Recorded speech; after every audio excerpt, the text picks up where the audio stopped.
Hello dear students, welcome in ASC starter. Dear student, इस video में आपको economics की रिवीजन करवा रहा हूँ। ठीक है, हिंदी मीडियम इंग्लिश मीडियम दोनों दे सकते हैं। और तो पहला अगर जैसे क्वेश्चन आपसे पूछ ले कि अर्थशास्त्र क्या है, तो आप बताओगे कि अर्थशास्त्र जो है ना वो मानव व्यवहार का अध्ययन है। मतलब मनुष्य किस प्रकार से व्यवहार करता है और किस चीज का व्यवहार की बात होती है यहाँ पर, कि वो अपने सीमित संसाधनों को किस प्रकार प्रयोग करे कि अगर वो उपभोक्ता है तो उसे अधिकतम संतुष्टि मिल सके, उत्पादक है तो उसे अधिकतम लाभ हो सके, और समाज है तो समाज का कल्याण अच्छे से हो सके। मतलब अगर आपसे कोई पूछेगा इकोनॉमिक्स क्या है, तो आप बताओगे स्टडी है ह्यूमन बिहेवियर की, कि जो रिसोर्स है ना उसको किस प्रकार से यूज किया जाए। अगर वो कंज्यूमर है तो उसे सेटिस्फेक्शन मिले, अगर वो प्रोड्यूसर है तो उसे प्रॉफिट मैक्सिमाइज हो, और अगर वो सोसाइटी है तो सोसाइटी का वेलफेयर मैक्सिमम, तो वो इकोनॉमिक्स कहलाती है। फिर अगर आपसे पूछे स्केर्सिटी क्या होती है, तो आप बोलोगे रिसोर्स जो होते हैं ना वो वांट्स के कंपेयरिंग लिमिटेड होते हैं। दुर्लभता किसे कहते हैं? संसाधनों की तुलना में। देखो मैं ना बोलूंगा लिखूंगा कम, ठीक है, ज्यादा बोलूंगा ज्यादा। तो अगर आपसे पूछेगा दुर्लभता किसे कहते हैं, तो आप बोलोगे संसाधन जो होते हैं वो कम होते हैं लेकिन आवश्यकताएं बहुत ज्यादा होती है। वांट्स आर अनलिमिटेड, जो वांट्स होते हैं वो अनलिमिटेड होती हैं और रिसोर्स जो होते हैं वो लिमिटेड है। इसी को दुर्लभता कहते हैं, क्योंकि अगर हमारे पास संसाधन अनलिमिटेड हो जाएंगे तो हमें किसी की कमी को ना झेलना पड़े। दुर्लभता एक तरह से कमी को बोलती है। ठीक है, फिर हमें चुनाव क्यों करना पड़ता है? बताओ, हमें चॉइस क्यों करनी पड़ती है? हमें चॉइस इसलिए करनी पड़ती है क्योंकि ये सेम लिखोगे रिसोर्स लिमिटेड होते हैं, वांट्स अनलिमिटेड होती है, इसलिए हमें बेस्ट को चूज करना पड़ता है। ठीक है, फिर उसके बाद नेक्स्ट पॉइंट आ जाता है कि व्यष्टि और समष्टि में क्या डिफरेंट है।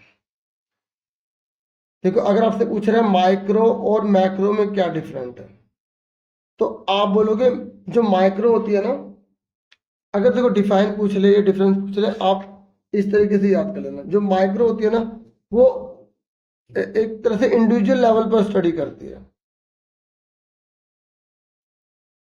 मतलब व्यक्तिगत स्तर पर, व्यक्तिगत स्तर पर। और जबकि यह पूरी इकोनॉमी को लेती है। क्या लेती है? पूरी इकोनॉमी का अध्ययन करती है। ठीक है, संपूर्ण अर्थव्यवस्था का अध्ययन करती है। किसका अध्ययन करती है? संपूर्ण अर्थव्यवस्था का। देखो आपको ना सुनना ज्यादा होगा, ठीक है, मैं लिखूंगा कम। होल इकोनॉमी की जो ये स्टडी करती है, जबकि ये इंडिविजुअल लेवल पर स्टडी करती है। ठीक है, और जब हम और डिफरेंट, जब हम माइक्रो की स्टडी करते हैं तो हम मान के चलते हैं मैक्रो में कोई चेंज नहीं आएगा, और जब हम मैक्रो की स्टडी करते हैं मान के चलते हैं मैक्रो में कोई चेंज नहीं आएगा। ठीक है, इसमें इतना याद कर लो। और एग्जाम्पल लिख दो इसका, वन फर्म, वन कंज्यूमर, इस तरीके से। तीसरे नंबर पे इसका आप लिख दो कि aggregate demand, aggregate supply, aggregate demand, aggregate supply. जैसे वन फर्म मतलब एक फर्म, एक उपभोक्ता, और यहाँ पे लिखोगे समग्र मांग, ये इसके एग्जाम्पल हो जाएंगे, समग्र पूर्ति, इस तरीके से। ठीक है, फिर उसके बाद नेक्स्ट जो टॉपिक है हमारा वास्तविक और आदर्शात्मक अर्थशास्त्र में क्या अंतर है। अगर डिफाइन पूछ लिया आपसे, एमसीक्यू में पूछ रहे कि बताओ कि भी ये वास्तविक है या आदर्शात्मक है, मतलब पॉजिटिव, और दूसरा है आदर्शात्मक यानी के नॉर्मेटिव। देखो जब हम पॉजिटिव की बात करते हैं ना तो इसमें हम फैक्ट को देखते हैं।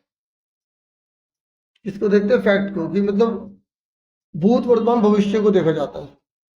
भूत वर्तमान और भविष्य, आर्थिक मुद्दों को देखा जाता है। जो आर्थिक मुद्दों को,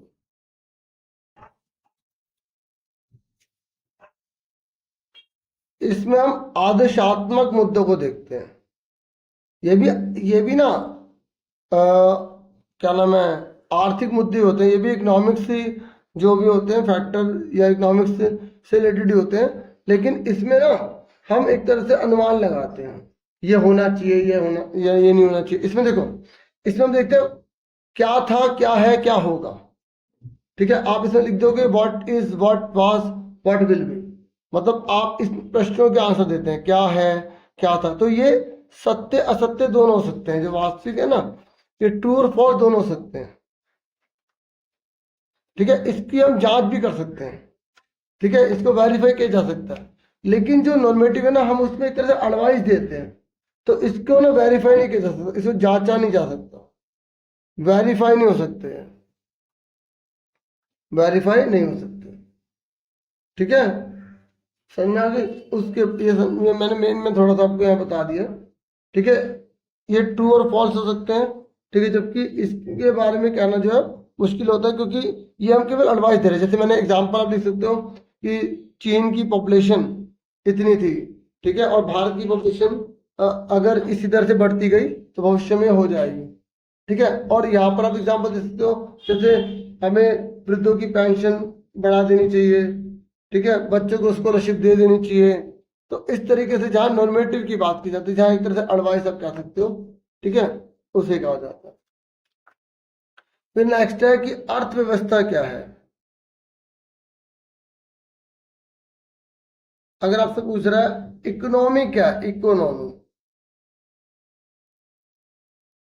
तो आप इकोनॉमी का मतलब बोलोगे ये वो व्यवस्था होती है जिसमें किस तरीके से लोग अपनी आजीविका कमाते हैं। देखो, अर्थव्यवस्था है ना, अर्थ मतलब धन, तो धन की व्यवस्था मतलब लोग अपने धन को किस प्रकार से कमाते हैं, उसी को अर्थव्यवस्था कहते हैं। ठीक है, अर्थव्यवस्था क्या होता है, वह व्यवस्था होती है कि लोग जिसमें अपनी आजीविका कमाते हैं। ठीक है, जिसमें लोग अपनी आजीविका कमाते हैं, जिसमें लोग अपनी आजीविका, भी इंग्लिश में बताता हूं, तो बोलोगे जो इकोनॉमी है ना, वो एक ऐसा सिस्टम है, क्या एक ऐसा सिस्टम है जिसके अंदर इन विच,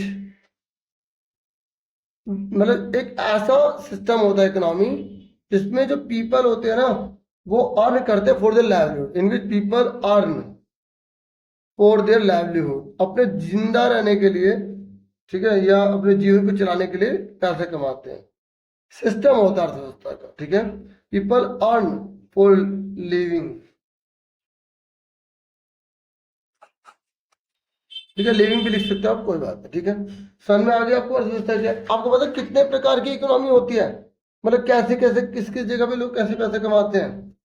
तो आपको पता होना चाहिए, एक होती है कैपिटल इकोनॉमी, इसे पूंजीगत कहते हैं। दूसरी होती है हमारी सोशल इकोनॉमी, जिसे समाजवादी कहते हैं। और तीसरी हमारी इकोनॉमी होती है मिश्रित, जिसमें दोनों का कॉम्बिनेशन होता है, मतलब मिक्स। समझ में आ गई, तीन प्रकार की। देखो, कैपिटल इकोनॉमी में गवर्नमेंट का जो रोल होता है ना, वो बहुत कम होता है, देश की सेफ्टी सिक्योरिटी की काम करती है, बाकी डिमांड और सप्लाई अपने आप तय करती है।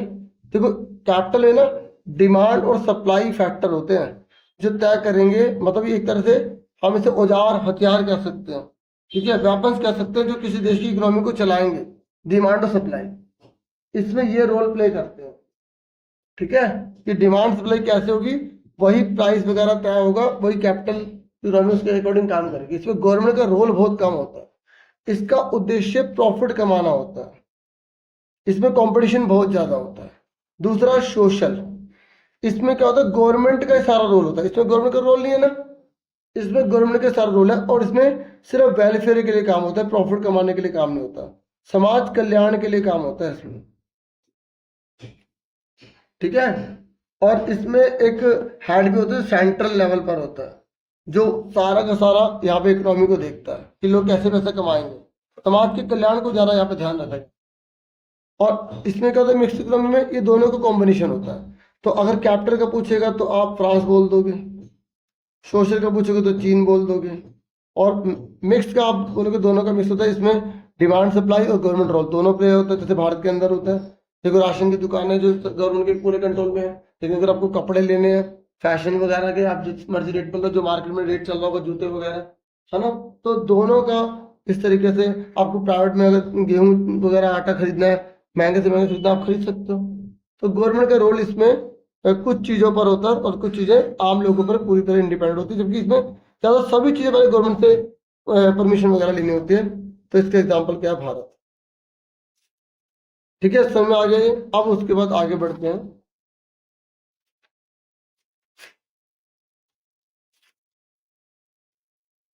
अब है, देखो इकोनॉमिक प्रॉब्लम तो आपको पता लग गई होगी क्या होता है इकोनॉमिक प्रॉब्लम। देखो इकोनॉमिक, पता है हम इकोनॉमिक्स क्यों पढ़ते हैं? क्योंकि हमारी इकोनॉमी में प्रॉब्लम है, रिसोर्स कम होते हैं, ठीक है, और जो इच्छाएं हैं वो बहुत ज्यादा, और एक ही चीज के मल्टीपल यूज है या नहीं? वैकल्पिक प्रयोग, जैसे दूध से आप बहुत सारी चीजें बना सकते हो। तो ये कह रहा आर्थिक समस्या किसे कहता है? अगर आपसे पूछ लेगा इकोनॉमिक प्रॉब्लम क्या है, तो आप इकोनॉमिक प्रॉब्लम के बारे में क्या बताओगे? बोलोगे it is a problem of choice. It is a problem of choice.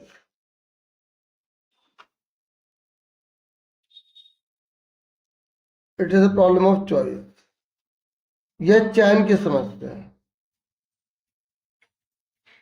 क्योंकि अगर लोगों को चयन ही ना करना पड़े तो इकोनॉमी में किसी प्रकार की कोई प्रॉब्लम आएगी नहीं। ठीक है, आपको ये ध्यान में रखना। अगर आपसे पूछ ले कि ये जो इकोनॉमिक प्रॉब्लम है इसका कोज क्या है, मतलब आर्थिक समस्या का कारण क्या है, तो आप वही बताओगे कि तीन चीजें आपको बतानी है। तीन चीजें रट लो। अगर इकोनॉमिक प्रॉब्लम पूछेगा कि इसका कारण क्या है, कारण क्या है, तो आप बोलोगे अनलिमिटेड वांट्स। क्योंकि लोगों की इच्छाएं कभी खत्म होंगी नहीं। होंगी कभी? बताओ। असीमित जरूरतें। दूसरा, साधन क्या है? सीमित है। साधन क्या है? सीमित। भाई हमारे पास अनलिमिटेड तो कोई चीज है ही नहीं, साधन सीमित है। ठीक है, क्या? Resource are limited.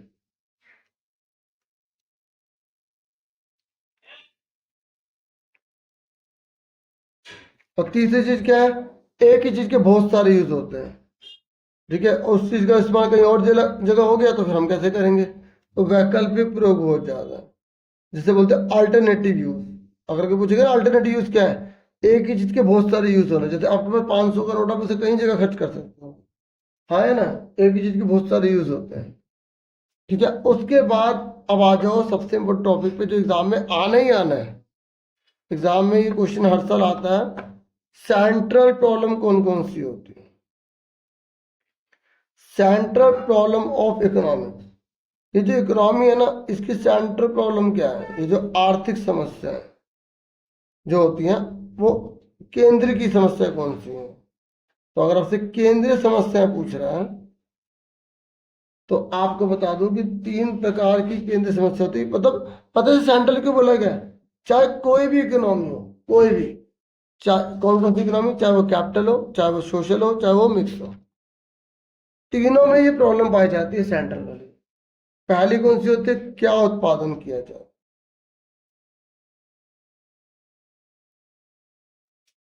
मतलब व्हाट टू प्रोड्यूस। तो अगर आपसे ये 3 नंबर में पूछ लेगा कि क्या उत्पादन किया जाए, क्या, तो आप बताओगे कितना उत्पादन करना है किसी वस्तु का और कौन सी वस्तु का करना है। मतलब which goods should be chosen and how much it should be produced. मतलब वो कितना पैदा करना है, ठीक है, और कौन सी वस्तु बनानी। जैसे आप एक देश में रह रहे हैं तो आपको डिसाइड करना है कि भाई कौन सी वस्तु मैं बनाऊं। जैसे आपने दो चीजें देखी, आपने आपने देखा मक्खन और बंदूक। तो अब आपके मन में आया कि भाई चलो आपने तय कर लिया कि कौन सी वस्तु बनानी है। आपने बोला मक्खन और मुझे बंदूक बनानी है। फिर आपके मन में ये नहीं आएगा कि भाई वो कितना बनाना है, भाई मक्खन सारा बना दूं या बंदूक कुछ भी ना बनाऊं, या बंदूक सारी बना दूं मक्खन कुछ भी ना बनाऊं, या मक्खन थोड़ा बनाता हूं थोड़ी बंदूक बनाता हूँ, है ना? तो यही पहला वाले में होता है, क्या उत्पादन किया, व्हाट टू प्रोड्यूस में वाला में कौन सी वस्तु का उत्पादन करना और कितना करना है। अब ये तीनों के आंसर जो है ना, जैसे तीन इकोनॉमी होते हैं तो तीनों के आंसर जो है अलग अलग होते हैं। पता है एग्जाम में क्या बोलेगा कि अगर आपके देश में कैपिटल इकोनॉमी है, ठीक है, तो capital economy what to produce का आंसर क्या देगी? तो बोलोगे capital economy what to produce में उस चीज का प्रोडक्शन करेगी जिसकी कॉस्ट कम आए, जिसकी, ठीक है, जिसकी कॉस्ट कम आए। भाई कॉस्ट कम आएगी तो वही तो चीज बनवाएगी, और जिसमें प्रॉफिट ज्यादा हो। आई समझ? तो वैसे अगर किसी इकोनॉमी में जैसे हमें क्या उत्पादन करना होता है ना, तो उसमें हमें दो वस्तु को देखना पड़ता है। अगर हम ब्रॉडली देखें क्या उत्पादन किया जाए, हमें देखना पड़ता है कि हम कंज्यूमर गुड्स बनाएं या कैपिटल गुड्स बनाएं। मतलब कंज्यूमर मतलब उपभोक्ता वस्तु बनाएं या पूंजीगत जिससे पैसा कमाया जा सके वो बनाएं। तो अगर कैपिटल इकोनॉमी है ना, तो वो उन चीजों को बनवाएगी जिसमें उसे अधिक से अधिक लाभ हो। और अगर एग्जाम में आए कि क्या उत्पादन किया जाए में, सोशल इकोनॉमी क्या करेगी, तो सोशल इकोनॉमी उस चीज का प्रोडक्शन करवाएगी जिसमें ना समाज का कल्याण हो। ठीक है, और मिक्स इकोनॉमी दोनों को ध्यान में रखेगी। ऐसे आपको आंसर बताना होगा। ठीक है, तो अगर आपसे जैसे पूछेगा ना कि क्या उत्पादन किया जाए, तो आप ये दोनों में लिख के इसके एग्जाम्पल लिख देना कि भाई क्या उत्पादन किया जाए में उपभोक्ता वस्तु बनाई जाए या पूंजीगत वस्तु बनाई जाए। तो उपभोक्ता वस्तु में कौन सी आती है जो हम बार बार यूज करते हैं, जैसे गेहूं, चावल, चीनी, कपड़े। और कैपिटल गुड्स में जिससे और चीजें बनेंगी, पता है कैपिटल गुड्स किसे कहते हैं, जिससे हम और चीजें बना के उससे और पैसा कमाएंगे। तो कैपिटल गुड्स में क्या आ जाएगा, जैसे मशीन हो गई, बस हो गई, बिल्डिंग हो गई, इस तरीके से। फिर उस ये पहली सेंटर प्रॉब्लम हो गई, ये पहली वाली हो गई 1। ये इसके अंदर आप बता सकते हो, इसके अंदर और भी बता सकते हो जो आप लिखना चाहो। ठीक है, दूसरा आपको बताना पड़ेगा कि कैसे उत्पादन किया जाए, कैसे उत्पादन किया जाए। मतलब हमने ये तय कर लिया कि हमें मक्खन और बंदूकें बनानी है। ठीक है, और कितनी मिलनी ये भी हमने तय कर लिया। ठीक है, फिर हमारे मन में क्वेश्चन आएगा हाउ टू प्रोड्यूस, कि जो मक्खन और जो हमने बंदूक बनानी वो कैसे कैसे उत्पादन करें। तो पता है प्रोड्यूस करने के दो तरीके होते हैं। कोई एक होता है कैपिटल और दूसरा होता है लेबर। मतलब हमें एक तो लेबर से काम करवाना है, मतलब हम लेबर को लगा के काम करवाएं, मतलब हमें प्रोडक्शन करना है ना, तो हम लेबर से करवाएं या हम कैपिटल से लगाएं, कैपिटल यानी कि मशीनों का इस्तेमाल करें। तो बताओ किससे करेंगे, तो आप बोलोगे अगर वो कैपिटल इकोनॉमी है तो कैपिटल इकोनॉमी इन दोनों में से उसको चूज करेगी जिसकी कॉस्ट कम आए, जिसकी लागत कम है। वो ये नहीं देखेगी कि भाई कैपिटल मतलब सस्ती पड़ रही है या लेबर सस्ता पड़ रहा है, वो देखेगी दोनों में से सबसे बढ़िया सस्ता कौन सा पड़ रहा है। उसे देश से कोई मतलब नहीं है, हर व्यक्ति अपना अपना देख रहा है। तो सरकार की जिम्मेदारी कंट्रोल करेगी, कंपटीशन बहुत होता है ना। तो अगर मान लो लेबर के एक दिन के मान लो 1000 रुपये पड़ रहे हैं और मशीन वगैरह चलाने के 1500 पड़ रहे हैं, तो पता है वो कंपनी किससे प्रोडक्शन करवाएगी, लेबर से करवाएगी। सुन रहे हो। और अगर मान लो वो इकोनॉमी है हमारी सोशल, सोशल का मतलब होता है कि जो समाज के कल्याण के लिए काम करते हैं। तो अगर उस देश की पॉपुलेशन बहुत ज़्यादा है तो वो कंट्री क्या करेगी, लेबर को ज़्यादा लगाएगी। भले ही लेबर की कॉस्ट बहुत ज़्यादा पड़ रही हो, मशीन 400 की पड़ रही हो और लेबर को रखने पे 800 पड़ रहे हो, तो वो कंट्री अपने देश के विकास करने के लिए कि उसके लोग बेरोजगार ना हो जाए, समाज का कल्याण करने के लिए वो लेबर से काम करवाए। और मिक्स इकोनॉमी दोनों को मिक्स करके निर्णय लिया जा सकता है कि भाई जो देश के लिए भी अच्छा हो और आम लोगों के लिए भी अच्छा हो। उसके बाद नेक्स्ट क्वेश्चन आता है कि किसके लिए उत्पादन किया जाए। अब नेक्स्ट है, ये भी इकोनॉमिक प्रॉब्लम, देखो एक आएगा तीनों में से, पूरा इकट्ठा नहीं आएगा। किसके लिए उत्पादन किया जाए, मतलब फॉर whom टू प्रोड्यूस।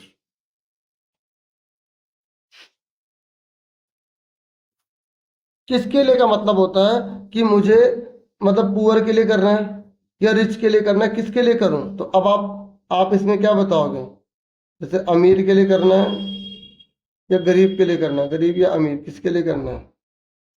तो आप ये बताओगे कि भाई अगर वो पूंजीगत व्यवस्था है तो वो उसके लिए प्रोडक्शन करेगी जो अधिक से अधिक कीमत देने के लिए तैयार होंगे। तो यानी कि सिंपल से वो रिच के लिए करेगी। लेकिन अगर वो सोशल है, अगर वो सोशल है तो वो किसके लिए करेगी, पुअर के लिए करेगी। और अगर जो मिक्स है तो दोनों के लिए कर सकती है।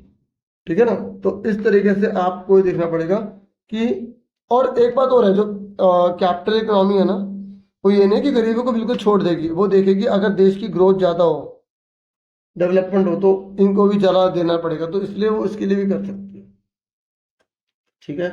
तो आपको देखो, आपको ना मैं पता है ये इस क्वेश्चन से क्यों जोड़ रहा हूँ, क्योंकि ये इसके साथ जुड़कर ही क्वेश्चन आते हैं और फिर बच्चे सही से बता नहीं पाते, इसके वजह से उनको नंबर मिल नहीं पाते। ठीक है, मिक्स में दोनों का ध्यान में रखा जाता है। ठीक है ना, तो अमीरों के लिए भी होता है, क्योंकि मिक्स में से सरकार कुछ चीजें सरकार फैसिलिटी दे देती है और प्राइवेट लोगों को बोलते हैं आप अपने लिए प्रोडक्शन करो, और अमीरों पर मतलब ज़रा बर्डन ना पड़े तो इसलिए अमीरों पर टैक्स लगा दिए जाते हैं। पर वो ज़रा डीपली हो जाएगा ना, हम टू द पॉइंट लिखें ज़रा बेटर रहेगा। अब उसके फोर्थ पॉइंट जैसे हमारा है उत्पादन समान वक्र का, ये नया टॉपिक है, उत्पादन संभावना वक्र। ये क्या होता है? Production possibility curve, production possibility curve.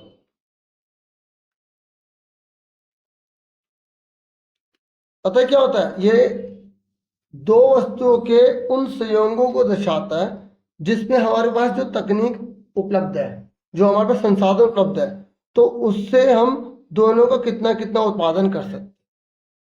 अगर आपसे कोई पूछेगा ना पीपीसी कर्व क्या है, तो आप बोलोगे पीपीसी कर्व एक ऐसा कर्व होता है जो टू गुड्स के प्रोडक्शन को शो करता है, जिसमें हमारे पास जो अवेलेबल टेक्नोलॉजी है और जो अवेलेबल रिसोर्स है ना, उसका यूज करके हम दोनों का कितना कितना प्रोडक्शन कर सकते हैं।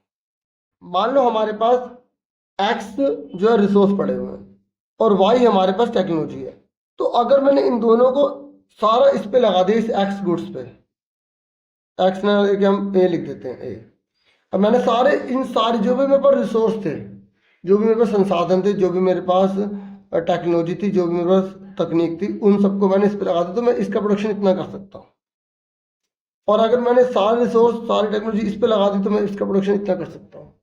तो इन दोनों के द्वारा हम कितना प्रोडक्शन कर सकते हैं, दोनों का, इन दोनों के द्वारा इन दोनों का कितना प्रोडक्शन कर सकते हैं, तो वो जो ये जो कर्व शो करता है ना, उससे हम पीपीसी कर्व कहते हैं। एक बात याद रख लो, अगर मुझे इसका प्रोडक्शन बढ़ाना है बी का, तो मुझे ए का प्रोडक्शन कम करना पड़ेगा। मतलब मैं दोनों को एक साथ नहीं बढ़ा सकता, ये याद रख लो, क्योंकि जब रिसोर्स यहाँ से यहाँ ट्रांसफर होंगे ना, तभी इसका प्रोडक्शन बढ़ेगा, इसका घटेगा। और एक बात और, जब हम यहाँ से रिसोर्स को यहाँ लेकर आएंगे ना, तो हमें ज़्यादा छोड़ना पड़ेगा, हमें कम मिलेगा। ऐसा इसलिए होता है क्योंकि जब रिसोर्स यहाँ पे कोई काम कर रहा है और उस व्यक्ति को मैंने यहाँ पे लगाया, तो वो उतने अच्छे से नहीं कर पाएगा जितना अच्छे से वो दूसरा काम करता होगा।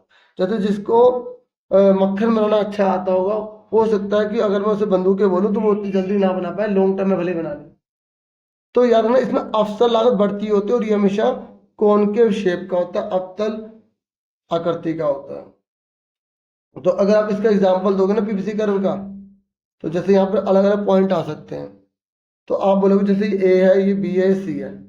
तो अगर आप, ठीक है, अगर आप जो है ये ए है, ए यहाँ पर मैंने ए बी सी नाम दे दिया, हमें फर्स्ट सेकंड मान लेते हैं, फर्स्ट सेकंड या थर्ड मान लेते हैं। और ये ए वस्तु है, बी वस्तु है। मान लो ये ए है, ये बी है, और इसकी मान लो मैंने सारे ये रिसोर्स और टेक्नोलॉजी इस पर लगा दी, तो ये 100 का प्रोडक्शन कर रहे हैं और ये 0। और मैंने अगर 100 यहाँ पर है ना, मैंने 10 कम करा 90, तो बी का जो प्रोडक्शन है मान लो वो 1 बढ़ गया। ठीक है, और मैंने यहाँ पर 20 कम करा, उनके 70, तब जाके यहाँ पर 1 यूनिट बढ़ी। देखो हमने यहाँ 10 छोड़ा था तो खाली 1 बढ़ी, या मैंने 20 छोड़ा तो भी 1 ही बढ़ी। और मान लो मैंने अगली बार करा, मतलब यहाँ से वर्कर को और लेके गया, क्योंकि हर बार हर व्यक्ति ये चाहता है कि सबसे अच्छे वर्कर यहाँ चले जाए, तो इसलिए पहली बार 1 ही बना था। लेकिन जब हम और वर्करों को यहाँ लाएंगे तो हमारा देखो 1 ही बढ़ा, लेकिन हमें 20 जने लाने पड़ेंगे। समझ में आ रही है ना? इस तरीके से मान लो अगली बार यहाँ पे 0 ही हो गया और यहाँ पर क्या हो गया 4 या 3। तो देखो यहाँ पे 70 यूनिट छोड़ी तब जाके प्रोडक्शन बढ़ा। तो ये क्या कहलाता है? पीपीसी कर्व कहलाता है। तो पीपीसी कर्व अगर आपसे कोई पूछेगा तो क्या बताओगे? पीपीसी कर्व दो वस्तुओं के उन संयोगों को दर्शाता है जिसमें जो हमारे पास संसाधन उपलब्ध है, तकनीक उपलब्ध है, हम उनका प्रयोग करके दोनों संसाधनों का कितना उत्पादन कर सकते हैं। ठीक है, पीपीसी कर्व क्या होता है? PPC curve is that curve which shows the production of two goods by using available resources and technology. ठीक है, आपको ये अच्छे से पता होना चाहिए। तो एग्जाम में क्वेश्चन आता है कि जो पीपीसी कर्व होता है ना, ये राइट में कब शिफ्ट हो सकता है। देखो, पीपीसी कर्व अगर इधर की तरफ जा रहा है, इधर राइट में जा रहा है, तो ये राइट में तब जाता है डियर, जब या तो हमारे पास रिसोर्स बढ़ जाए या दोनों की टेक्नोलॉजी अच्छी आ जाए। एग्जाम में क्वेश्चन आ गया, मान लो ये ए गुड है, ये बी है। मान लो उसने बोला ए की टेक्नोलॉजी अच्छी आ गई। अगर ए की टेक्नोलॉजी अच्छी आई तो सिर्फ ए का प्रोडक्शन बढ़ेगा, और अगर बी की टेक्नोलॉजी अच्छी आई तो बी का प्रोडक्शन बढ़ेगा। और अगर देखो ऐसे बना देना एरो, और अगर दोनों की टेक्नोलॉजी घट गई तो बाई तरफ आएगा। अगर आपसे पूछेगा कि पीपीसी कर बाई और कब आएगा, तो टेक्नोलॉजी घट जाए। मान लो एग्जाम में क्वेश्चन आ गया कि देश के अंदर बाढ़ आ गई, देश के अंदर क्या आ गई, बाढ़, तो बताओ पीपीसी कर्व राइट में जाएगा या लेफ्ट में जाएगा, बताओ। लेफ्ट में चला जाएगा, क्योंकि अब रिसोर्स हमारे पास कम हो गए। ऐसे घुमा के पूछेगा, समझ में आ रही है। मान लो बोला कि देश के अंदर जो है सरकार ने सबको मतलब स्कॉलरशिप देना शुरू कर दी, तो अब ऐसा ज्यादा होगा तो ज्यादा एजुकेटेड होंगे, ज्यादा एजुकेटेड होंगे तो उनकी स्किल बढ़ेगी, स्किल बढ़ेगी तो प्रोडक्शन होगा, तो क्या होगा, राइट में शिफ्ट हो जाएगा। तो आपको ये ऐसे इनडायरेक्टली पूछेगा कि पीपीसी का राइट में जाएगा, लेफ्ट में जाएगा, लेफ्ट में कब जाएगा और राइट में कब जाएगा। अब एग्जाम में क्वेश्चन है कि इस पॉइंट का क्या मतलब है। इस पॉइंट का मतलब है कि हम प्रोडक्शन तो इतना कर सकते हैं, लेकिन हम अपने रिसोर्स को यहाँ लगा के रिसोर्स की वेस्टेज कर रहे हैं, तो हम इसको प्राप्त कर सकते हैं। एग्जाम में क्वेश्चन है क्या इस पॉइंट पर हम प्रोडक्शन कर सकते हैं, बोलोगे हाँ, क्योंकि अगर हमारे पास रिसोर्स जितने अवेलेबल है ना, जितने संसाधन उपलब्ध है, जितनी तकनीक उपलब्ध है, हम उससे इतना ही प्रोडक्शन कर सकते हैं, ये नहीं कर सकते। ये तभी कर पाएंगे या तो टेक्नोलॉजी अच्छी हो जाए या रिसोर्स बढ़ जाए। देखो इस वाले में ये था कि हम मान लो 500 यूनिट बना सकते हैं, लेकिन हम यहाँ पे अगर एग्जाम है कि इस पॉइंट पे प्रोडक्शन कर रहे हैं, तो हमारे पास इतना रिसोर्स है, हमारे पास इतनी टेक्नोलॉजी, हम 500 कर सकते हैं और यहाँ पर सिर्फ 200 कर रहे हैं, तो हम संसाधन बर्बाद कर रहे हैं ना अपने। तो ये वाला पॉइंट हम प्राप्त कर सकते हैं जो कम, तो जैसे आपके पास 2000 रुपये हैं और आपसे कोई बोले कि भाई 700 की चीज खरीद लो, खरीद लोगे, खरीद लेंगे ना। लेकिन अगर कोई बोले कि 2500 की खरीद लो, तो कैसे खरीद लोगे, आप उधार थोड़ी लोगे। ठीक है, तो अवेलेबल भी तो होना चाहिए रिसोर्स, तो यहाँ पर अवेलेबल ही नहीं है ना, इस पॉइंट पे अवेलेबल ही नहीं है ना, हमारे पास उस समय टेक्नोलॉजी है ना उस समय रिसोर्स है। आगे आने वाले पीरियड में कुछ भी हो सकता है। अब लास्ट सुन लो, अवसर लागत क्या है। देखो मैं ये जो वीडियो बना रहा हूँ, ये एक तरह से आप समझो ट्रायल के तौर पर है, मैं 11वीं क्लास के बच्चों के लिए बना रहा हूँ। अगर आप सबको बहुत पसंद आते, बहुत सबके लाइक बहुत ज़्यादा आते, बहुत ज़्यादा वो सपोर्ट मिलता है, तो फिर मैं रिवीजन के तौर पर और बहुत सारे सब्जेक्ट की या इसी सब्जेक्ट के बहुत सारे चैप्टर्स की वीडियो आपको प्रोवाइड कर दूंगा। ठीक है, बैक टू बैक। ठीक है, तो नेक्स्ट टॉपिक है अवसर लागत क्या है, अपॉर्चुनिटी कॉस्ट क्या है। अपॉर्चुनिटी कॉस्ट का मतलब होता है बच्चों द नेक्स्ट बेस्ट अल्टरनेटिव।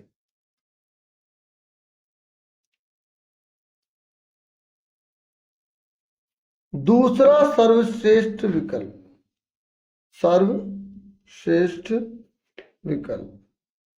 कहने का मतलब यह है कि अगर मान लो एक व्यक्ति है, उसको सामने 3 ऑप्शन रख दिए गए, 1 लाख की जॉब, 80,000 की जॉब और 70,000 की जॉब, और इस समय वो अभी 70,000 की जॉब कर रहा है। तो आपसे पूछा गया कि उसके लिए नेक्स्ट बेस्ट अल्टरनेटिव क्या है। तो देखो सबसे फर्स्ट नंबर पे कौन है, सबसे ज्यादा सैलरी कौन सी, ये वाली। तो आप ऐसे लिख लो, फिर लाइन से लगाओ, फर्स्ट नंबर पे ये, सेकंड नंबर पे ये, थर्ड नंबर पे ये। तो उसका द नेक्स्ट बेस्ट अल्टरनेटिव जो उसकी सैलरी होगी ना, वो 80,000 होगी। मतलब अगर वो 1 लाख की नौकरी ले लेता है और वो किसी कारण से नहीं मिलती, तो 80,000 की तो उसे मिल ही जाएगी। इसी को बोलते हैं अवसर लाभ।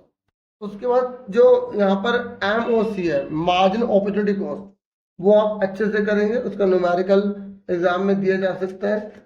ठीक है, और इसे सीमांत अवसर लागत कहते हैं। तो इसमें क्या होता है, जैसे मैं आपको एक बताता हूँ, इसमें होता है जैसे हम एक को पाना चाहते हैं, जैसे यहाँ देखो ये है, ये पॉइंट ले लिया हमने, ऐसे लाइन डाल दी, एक ये पॉइंट ले लिया।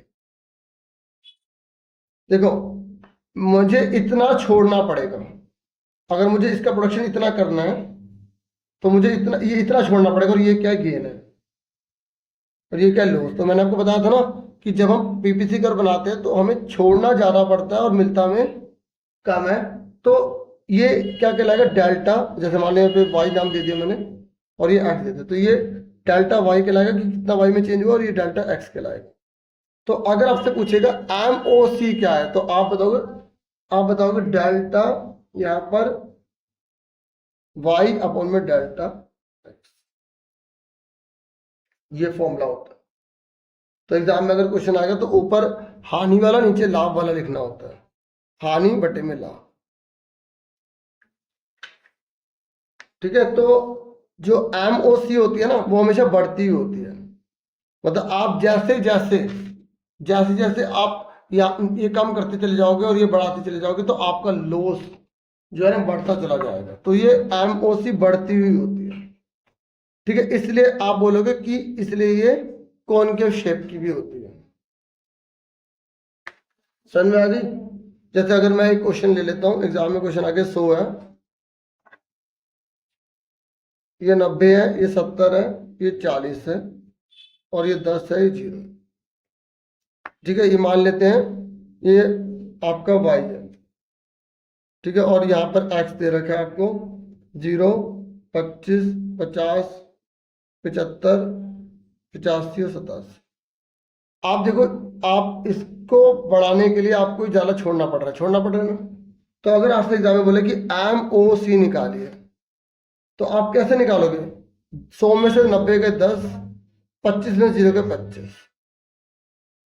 ठीक है, फिर 90 में से 70 के 20, 50 में 25 के 25। अब इसको डिवाइड करो तो 0.4, 0.8 देखो बढ़ता चला जा रहा है, 1, 3, 5। तो ये एमओसी ऐसे निकाला जाता है। ठीक है, इस तरीके से मैंने ये वीडियो आपको प्रोवाइड किया है। तो ये ट्रायल के तौर पर वीडियो बनाई गई है।